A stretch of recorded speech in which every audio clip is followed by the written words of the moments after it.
ស្នេហ៍បងសន្យានឹងមើលថែរូបស្រស់មាសមេលុំដល់មរណាស្ម័គ្រស្រង់ជីវ៉ាសូមពើគុណថាអូនកុំព្រួយឡើយ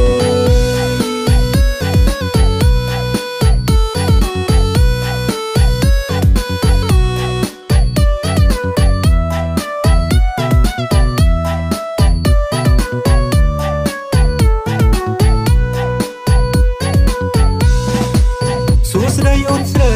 តើថ្លៃក្រមុំភូមិណាពេលឃើញជីវ៉ា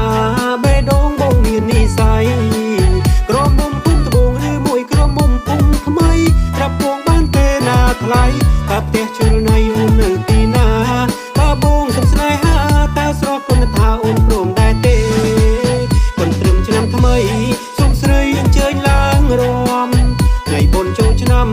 អូនអើយឡើងរំនឹងគេមិនហ៊ានរំនឹងបងទេកុំភ័យអីមានស្នេហ៍បងនឹងការពារអូនកុំព្រួយឡើយស្នេហ៍បងទៅពៅអើយបងថែត្រាំត្រាយមិនឲ្យរងាប៉ុនត្រឹមជួបស្នេហ៍ថ្ងៃបុណ្យចូលឆ្នាំ